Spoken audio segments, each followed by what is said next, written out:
Assalamualaikum warahmatullahi wabarakatuh. Perkenalkan, nama saya Gandhi Anresta, nomor BP 1910543011, mahasiswa Universitas Andalas dari Fakultas Ekonomi, jurusan Ekonomi Pembangunan Kampus 2 Payakumbuh. Tujuan saya membuat video ini yaitu untuk memenuhi tugas ujian tengah semester mata kuliah Teori Ekonomi Makro 1 dengan dosen pembimbing Ibu Nur Ali Supiawan, SPD MSI. Baiklah, di video kali ini saya akan membahas tentang pengangguran. Jadi, apa itu pengangguran? Pengangguran adalah orang yang tergolong dalam angkatan kerja tetapi tidak mempunyai pekerjaan atau sedang mencari kerja. Sedangkan pengangguran memiliki dua jenis berdasarkan penyebabnya dan berdasarkan sifatnya. Sedangkan berdasarkan penyebabnya dibagi lagi menjadi 6, yaitu pengangguran siklis atau pengangguran konjuktur, 2 pengangguran struktural, 3 pengangguran friksional, 4 pengangguran musiman, 5 pengangguran teknologi, 6 pengangguran voluntary atau sukarela. Pertama, pengangguran siklis atau konjuktur. Apa itu? Pengangguran siklis atau konjuktur adalah pengangguran yang diakibatkan oleh perubahan dalam tingkat kegiatan ekonomi. Cara mengatasi pengangguran ini, yang pertama, meningkatkan daya beli masyarakat. Kedua, mengarahkan permintaan masyarakat untuk membeli barang atau jasa. 3, membuka pasar baru di luar negeri. 2. Pengangguran struktural.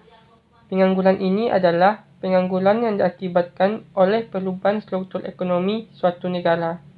Misalnya dari struktur pertanian ke industri atau ke struktur niaga.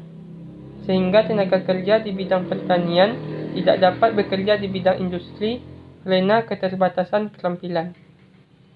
Cara mengatasi pengangguran struktural adalah: pertama, pengadaan pendidikan dan latihan untuk siap bekerja pada pekerjaan baru. 2. Memindahkan tenaga kerja ke tempat yang membutuhkan. 3. Meningkatkan mobilitas tenaga kerja dan modal yang ada. 4. Meningkatkan industri padat karya. 3. Pengangguran friksional. Pengangguran ini adalah pengangguran yang terjadi karena adanya kesenjangan antara pencari kerja dan lowongan kerja. Kesenjangan tersebut muncul karena adanya kesenjangan waktu, informasi, dan jarak. Cara mengatasi pengangguran friksional ialah: 1. Mengusahakan informasi yang lengkap tentang permintaan dan penawaran tenaga kerja. 2. Menyusun rencana penggunaan tenaga kerja sebaik mungkin. 4. Pengangguran musiman. Pengangguran ini adalah pengangguran yang terjadi secara berkala, misalnya pada saat selang musim tanam dengan musim panen. Contohnya dapat kita lihat pada pekerjaan petani pada daerah kita. Cara mengatasi pengangguran musiman ini ialah: pertama, pemberian informasi yang jelas tentang adanya lowongan pada bidang lain. 2. Melatih seseorang agar memiliki keterampilan untuk dapat bekerja pada masa menunggu musim tertentu. 5. Pengangguran teknologi. Pengangguran ini adalah pengangguran yang terjadi karena adanya kemajuan teknologi atau mekanisme sehingga terjadi perubahan penggunaan tenaga kerja manusia menjadi tenaga mesin. 6.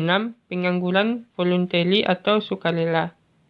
Pengangguran ini adalah pengangguran yang terjadi karena seseorang yang secara sukarela berhenti bekerja. Misalnya karena mendapatkan warisan, karena mengurus rumah tangga, atau karena sedang studi. Selanjutnya, jenis pengangguran berdasarkan sifatnya terbagi menjadi 3, yaitu: pertama, pengangguran terbuka. 2. Setengah menganggur. 3. Pengangguran terselubung. Jadi, 1. Pengangguran terbuka. Pengangguran terbuka adalah angkatan kerja yang benar-benar tidak mempunyai pekerjaan. Pengangguran ini terjadi karena kurangnya lapangan kerja, tidak mau bekerja, atau ketidakcocokan antara lowongan pekerjaan dengan latar belakang pendidikan.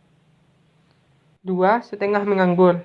Setengah menganggur adalah angkatan kerja yang bekerja di bawah jam kerja normal, yaitu di bawah 35 jam per minggu.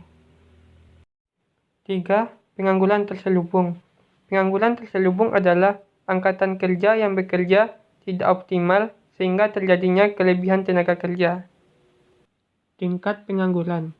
Tingkat pengangguran ialah perbandingan antara jumlah penduduk dan jumlah angkatan kerja dalam kurun waktu tertentu yang dinyatakan dalam persentase.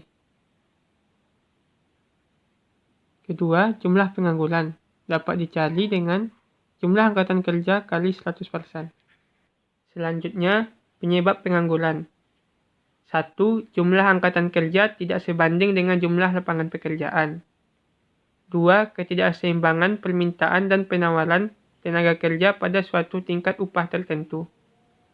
3. Ketidaksesuaian antara hasil yang dicapai antara pendidikan dengan lapangan pekerjaan. 4.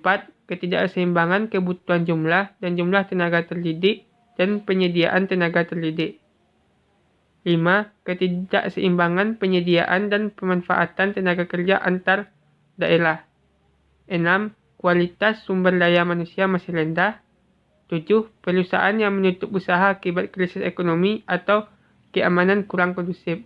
Dan 8. Peraturan yang menghambat investasi. Selanjutnya, akibat pengangguran. 1. Produktivitas dan pendapatan masyarakat menurun.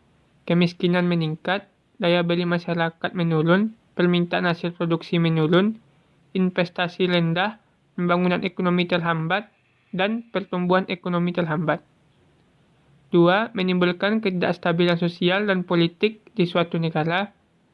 3. Menimbulkan masalah-masalah sosial seperti kriminalitas, pencurian, perampokan, pelacuran, dan lain-lain. Dampak pembangunan terhadap pembangunan nasional. Pertama, pendapatan nasional dan pendapatan per kapita rendah. 2. Penerimaan negara dari pajak penghasilan menurun. 3. Dampak psikologis, yaitu pengangguran minder karena status sosial tidak jelas sehingga menimbulkan perilaku menyimpang atau menimbulkan penyakit sosial. 4. Meningkatkan biaya sosial, yaitu biaya keamanan, biaya proses peradilan, dan biaya medis. Cara mengatasi pengangguran secara umum. 1. Memperluas dan membuka lapangan kerja. 2. Mengadakan bimbingan dan penyuluhan keterampilan tenaga kerja. 3. Menambah keterampilan melalui balai latihan kerja. 4. Meningkatkan pendidikan. 5. Pendayagunaan dan penyebaran tenaga kerja. 6. Pengembangan produktivitas tenaga kerja. Sedangkan dari pemerintah, yaitu pertama, mendirikan balai latihan kerja. 2. Peningkatan mutu sekolah kejuruan. 3. Penciptaan kondisi yang kondusif bagi penanam modal, transmigrasi, dan KB. Dari pihak swasta atau perusahaan, dapat dilakukan dengan cara bekerja sama dengan sekolah atau kampus untuk magang perusahaan. Sedangkan dari individu dapat dilakukan yang pertama, membekali diri dengan keterampilan dan ilmu yang disyaratkan perusahaan, yaitu komputer dan bahasa asing. 2. Menanamkan jiwa wirausaha dalam diri kita. Baiklah, sekian pembahasan video tentang pengangguran kali ini. Apabila ada kurang dan salah, mohon dimaafkan. Bagi para penonton, silakan like, komen, dan subscribe-nya. Sekian, terima kasih. Assalamualaikum warahmatullahi wabarakatuh.